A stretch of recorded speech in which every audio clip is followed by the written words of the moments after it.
Anyway, where should I go now?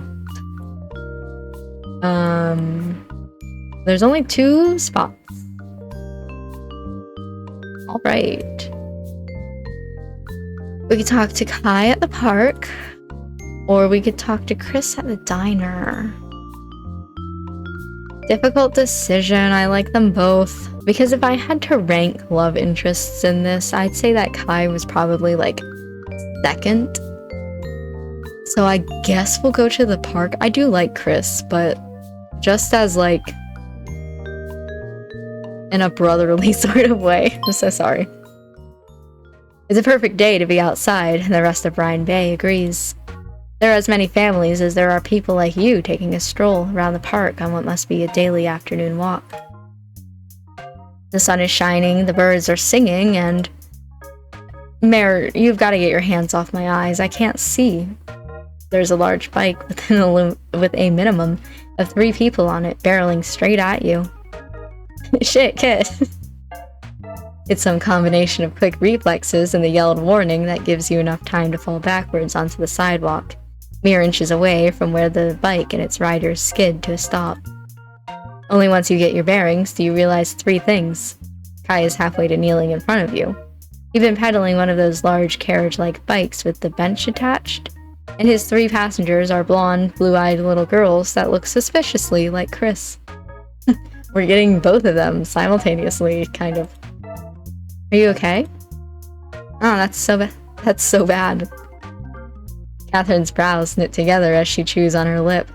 Not far behind her, you spy her sisters, Meredith, shyer than last time, and Mia, looking like she's seen a ghost. Sorry, Kit. Sorry. I'm okay, seriously, don't worry about it. Kai's eyes narrow, skepticism as clear as day on his face, but he lets it go nonetheless. Maybe because you have a captive audience. Alright, I'll believe you.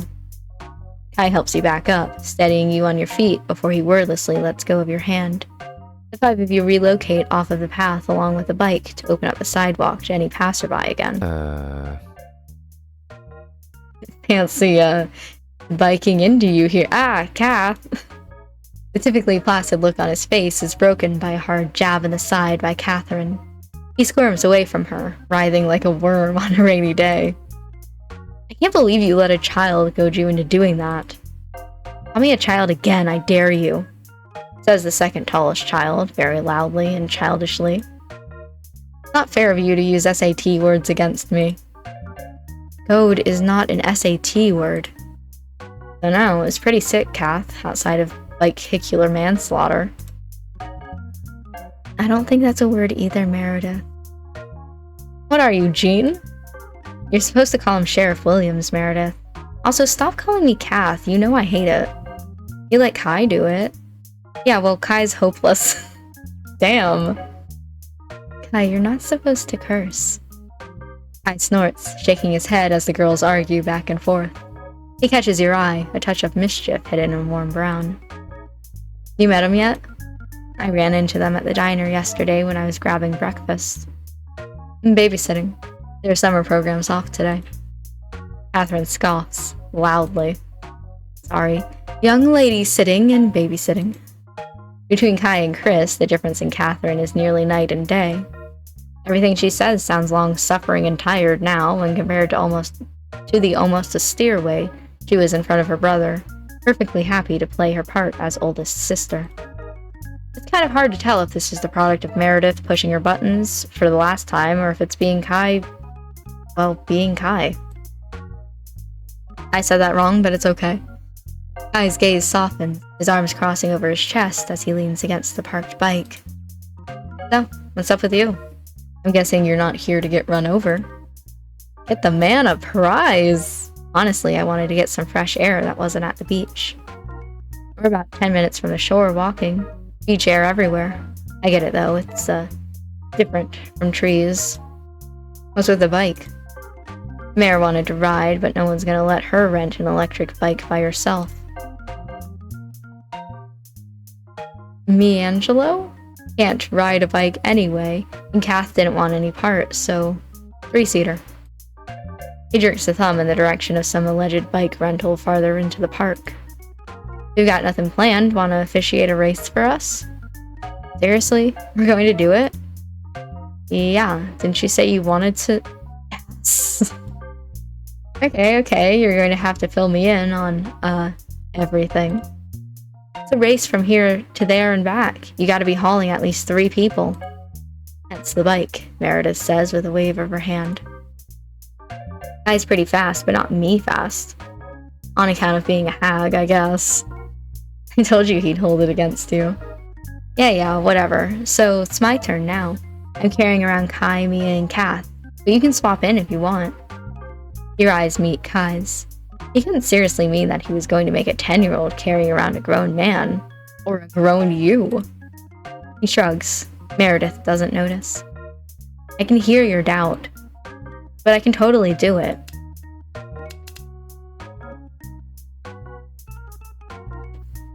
Yeah, right. I'm putting my money on you, so you better win. Hell yeah. Shouldn't curse, Mir. You said it 10 minutes ago. Did I? With the race back on, Meredith leads the way towards her chosen bike path.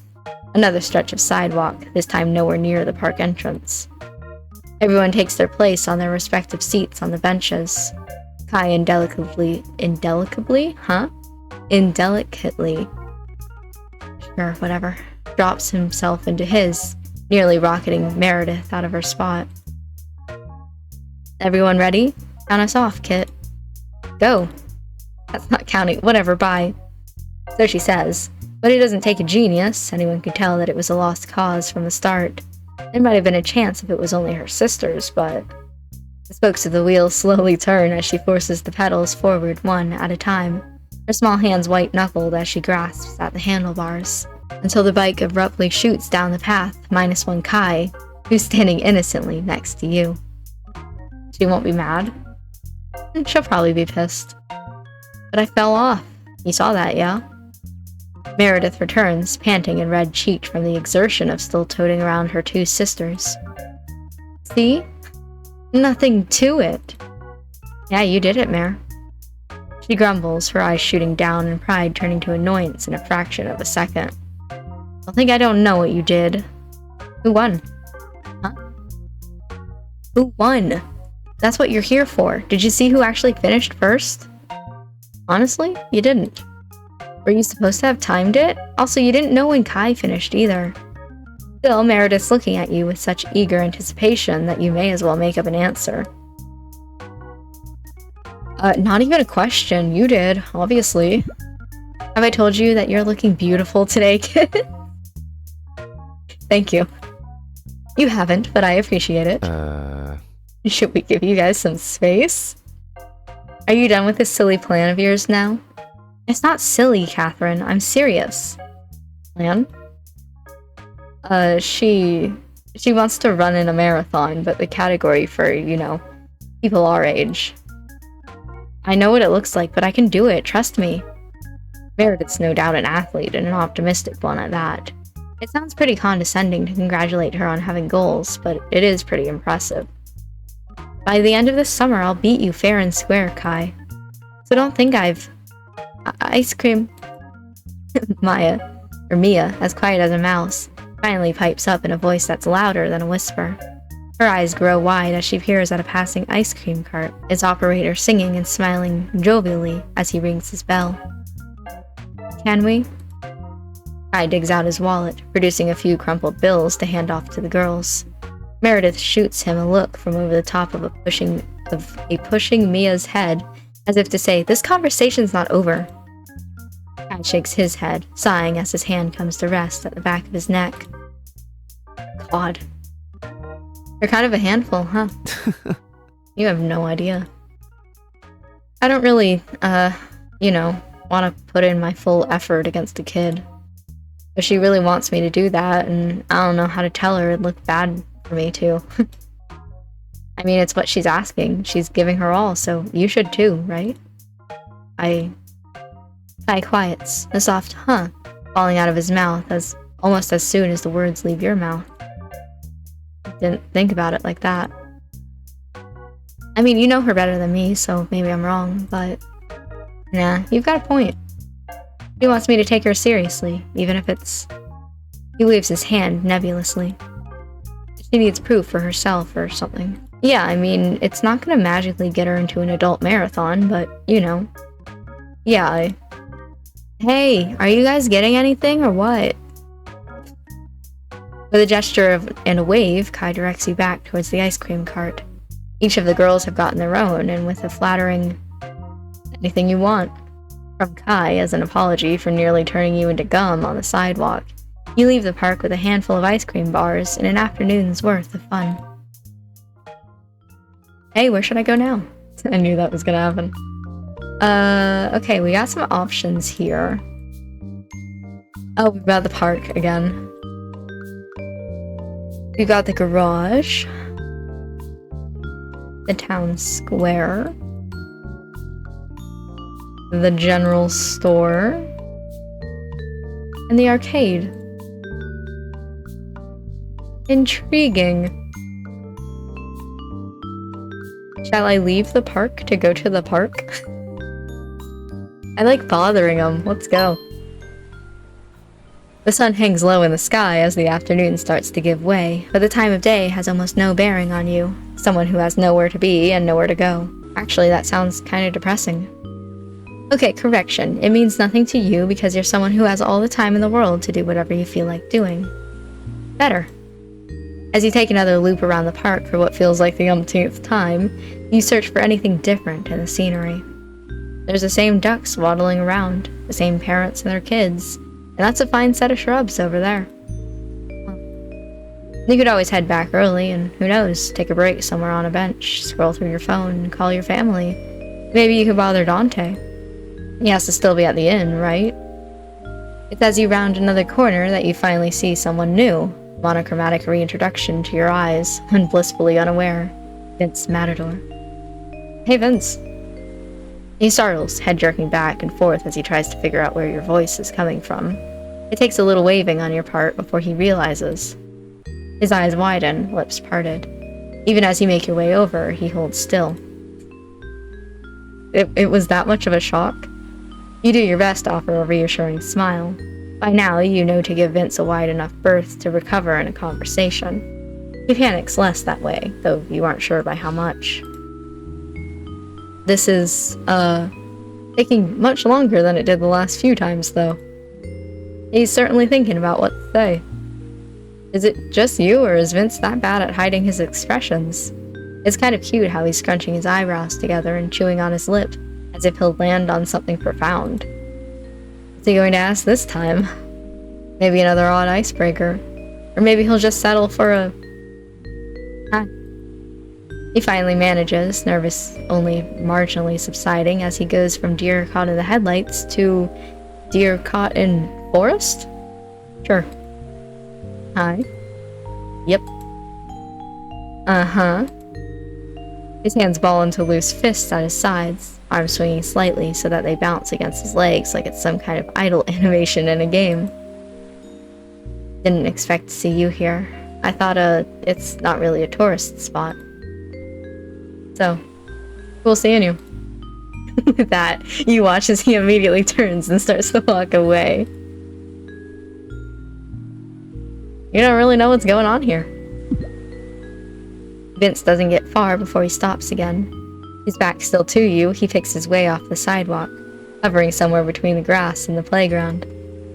He sighs, which makes you feel real good about the fact he fully left for 5 seconds. Sorry. For what?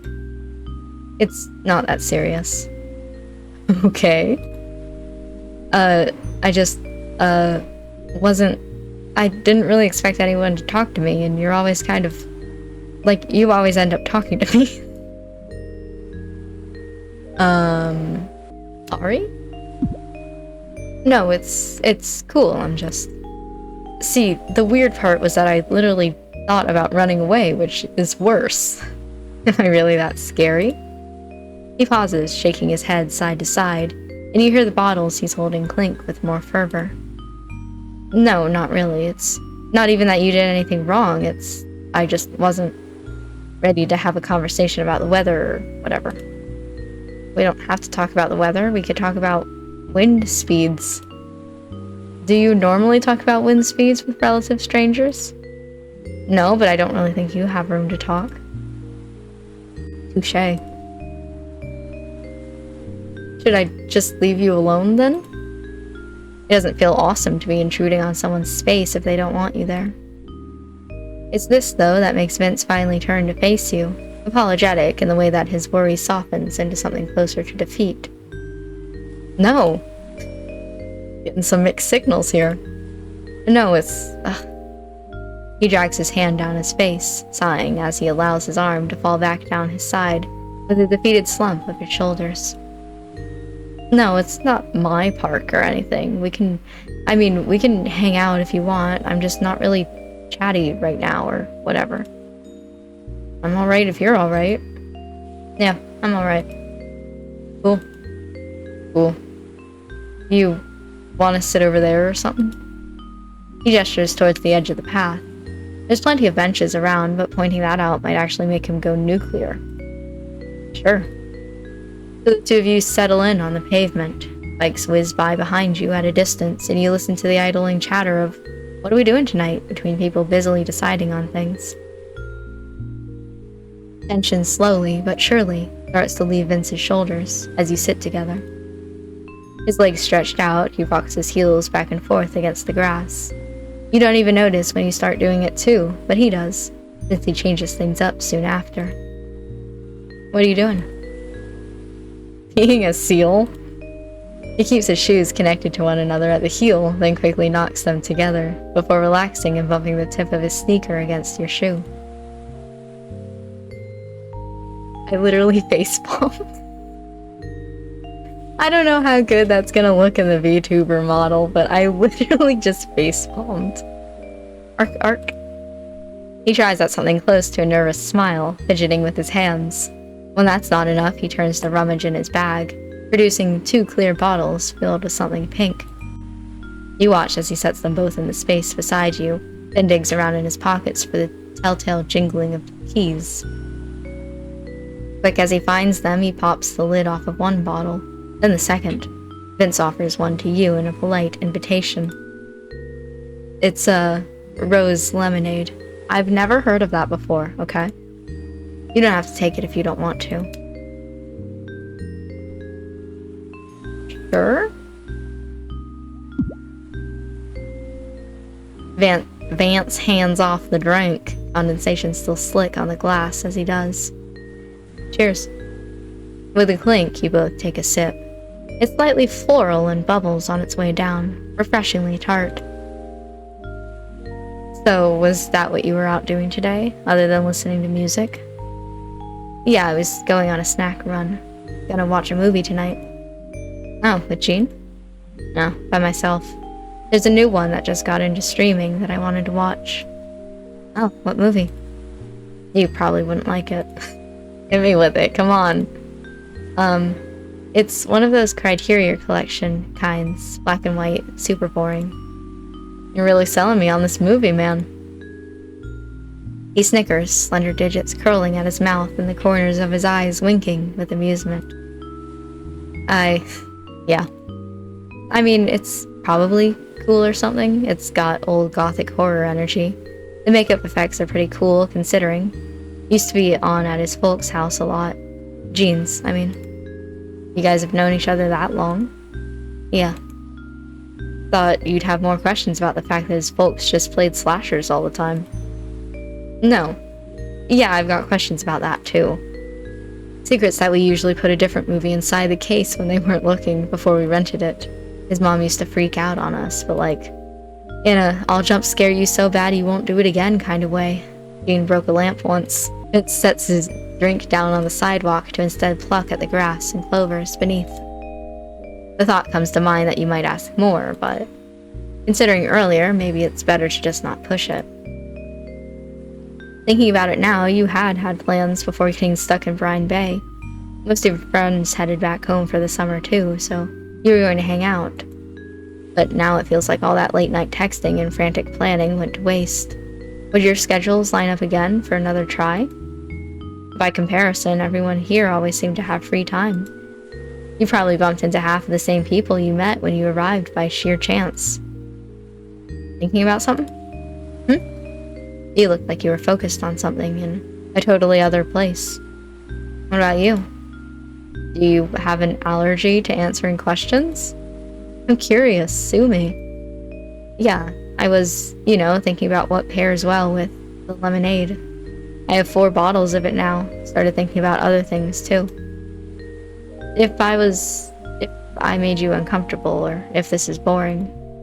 I felt bad because I was basically saying shut up and leave me alone earlier without really saying that, and kind of shitty of me, I guess. A fistful of grass scatters back down across the ground, but he plucks another handful. I used to be fun. Used to? You should be at the club. I don't like any of these answers. Don't tell me you used to actually smile. Smile now? I'm not seeing it right now. You sound like an old man. Hey, you can still be fun, It's not like you have no chance to. Yeah. No offense. Usually if you say no offense before you start saying something, I'm going to be offended. So, no offense, but what happened? He dusts his hands free of dirt and turf, wiping them down on the front of his jeans. It's kind of... There's being fun, and then there's being too fun. You do some shit one night, and that's a good time. Then another night, you do too much in the wrong way, and it's less. It's kind of... I don't know. It's safer being boring, so I always kind of am. This sounds kind of self-deprecating and whatever. Sure, it's safer, but isn't choosing to do nothing worse? What do you mean? You're worried about going too off the rails, right? But you course-corrected and went in the complete opposite direction and do nothing now. Isn't that, I don't know, kind of a bummer? You could aim for moderation, right? Easy. But have you tried? No. Vince becomes silent again. His eyelashes lowered a fraction as he considers what you said. You've been pretty vague about it, so you can only guess at what he meant, but it sounds like he got into some more trouble than it was worth when he was younger. Still, it's a little sad knowing he doesn't really think of himself as someone nice to be around. You've only had a few run-ins with him, but each one sticks in your mind. Vince was quiet, sure, but it was really only because he was trying to be thoughtful about what he said, even if it didn't always come out that way. The bag rustles again. Vince stands up, waiting until he has your attention to tip his head in the direction of the park's playground. Want to go do something fun? Sure. He collects the bottles, picking up the bag too before leading the way towards the kids' swing set. Most of the families you saw earlier in the afternoon were gone now, leaving you and Vince full reign of a plastic kingdom. He sets everything aside, each item nested in the wood chips before he settles a foot on one of the swings. The next follows swiftly after. His hands secured on the plastic-covered chain links, and his feet squarely planted on the swing. Can you push me? Sure. Because this might as well happen today. You make your way over, steadying him before you start to draw the weight of the swing back, and... push as moderately as you can. Oh shit, okay, like that. Once he gets the momentum, you're able to let go and step aside. And Vince swings, his hair caught in the wind, eyes turned towards the sky. The chains creak beneath his weight and the metal frame rattles with each swing. You good? Yeah. Cool. Think I'm gonna jump. Wait, hold on. Jumping off of a swing isn't anything new. Kids do it all the time, but Vince is also definitely not child-sized. Every time he swings past, you half expect him to hit his head on the frame. Before you can object, Vince goes flying. He makes it a decent distance away, stumbling once his feet hit the ground. His knees nearly buckle, but in the end, he lands with his arms up in a V for victory. Vince turns towards you with a soft smile, breathless in his laughter. Fun? Yeah. So what were you talking about earlier? Was the last time you had fun when you were 7, or... He shrugs, making his way back over to you and securing his hand in one of the links. You want to try? I can push this time. What the hell? Sure. He steadies the seat, offering a hand to help you climb up. His fingertips are calloused when they brush against your palm. Vince smiles as your eyes remain turned to him, waiting until you're comfortable before he winds behind you to grab at the chains. I got you. You ready? Mm-hmm. Okay, 1, 2... He pulls you back with surprising strength, though you can hear the puff of exertion come out of a man that's not exercised in months, as he does. When he lets go, you rock forward, gaining a little speed. Okay, one more. Summer breezes pass, and you glide through the air as steadily as you stand. You expect him to push you again, but... Oh fuck, I forgot I had ice cream. He doesn't, and by the time you realize what's about to happen, Vince is on the ground. You hop down, stumbling as you try to help him up. Oh my god, are you okay? He's just laying there, laughing as loudly as you've ever heard him. Vince's eyes are closed, snorting in between the fits of giggling as you pull on his arm. Yeah, I'm fine. See, this is what I mean. Too much fun's dangerous. In the end, Vince doesn't get up, and you end up lying on the ground beside him so he isn't alone. You talk about whatever pops into his head, his anxiety abated. Literally, what could be more embarrassing than what just happened? For the time being, and when you get back to the inn later that night, you don't even know how to begin to explain what happened to the park to Dante when he asks about the wood chips in your hair. Alright, time to settle in for my nightly scrolling. Let's see. Yep. Social media still doesn't work. The words and colors begin to blur on the screen, and your eyelids start to droop like they're being held down by heavy weights. I think I can finally sleep. With a sleepy press of a button, your phone screen turns black, and you limply plop it beside your pillow. Your eyes shut as the soothing sounds of the beach from the slightly open window lull you to sleep. Off to the dream world you go, preparing you for another eventful day tomorrow. Your question trails off as you look past Vince's shoulders, finding Andrew standing equally frozen in place with wide, startled eyes.